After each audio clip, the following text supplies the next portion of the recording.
আপনারা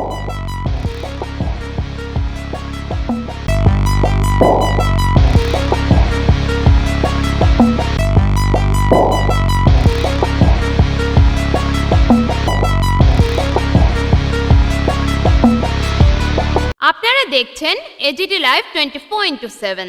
आप देख रहे हैं AGT live 24/7। You are watching AGT Live যেখানেই যাই 24/7।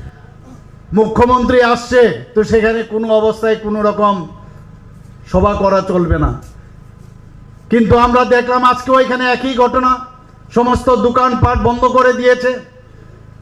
বন্ধুগণ, আমি একটা কথাই বলবো, আমরা সবাই জানি একটা নাম করা একটা সিনেমা যার ডায়লগ, जो डर गया समझो वो मर गया, जो डर गया वो समझो मर गया।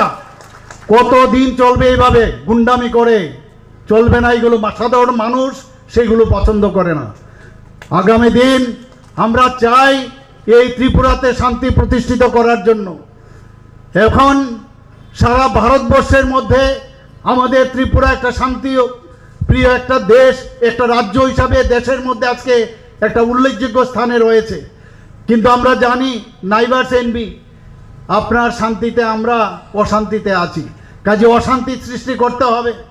অশান্তির মাধ্যমে যদি কিছু করা যায় এবং আমাদের ত্রিপুরা রাজ্যের যে আইন শৃঙ্খলা তো ভালো আছে, সেটাকে কিভাবে তার সুনাম নষ্ট করা যায় সেই চেষ্টা করছে এখানে। বন্ধুগণ, পায়ের নিচে মাটি আস্তে আস্তে করে সরে যাচ্ছে। বন্ধুগণ, পায়ের নিচে আস্তে আস্তে করে পায়ের নিচে মাটি সরে যাচ্ছে। কিছু লোক বলছে যে এবার 2023-এ ইলেকশনে যদি খোলায়াম বলছে, কি বলছে, যে ভারতীয় জনতা পার্টি এবার যে সরকারে এসছে, যদি আমাদের পার্টি বিভিন্ন জায়গায় আমরা আমাদের পার্টির লোক না দিতাম তাহলে এই সরকার হতো না। বন্ধুগণ, কি সুন্দর কথা। আমি ওনাদেরকে মনে করিয়ে দিতে চাই, 2018-তে আপনারা কোথায় ছিলেন? 2018-তে আপনাদের তো দেখা যায়নি, তখন তো আপনাদের দেখা যায়নি। তখন কি করে ভারতীয় জনতা পার্টির নেতৃত্বাধীন সরকার এখানে গঠিত হয়েছে?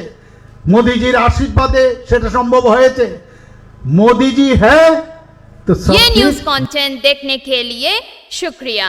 अगर आपका कोई सुझाव है तो हमें कमेंट कीजिए, सब्सक्राइब कीजिए एजीटी लाइव 24/7।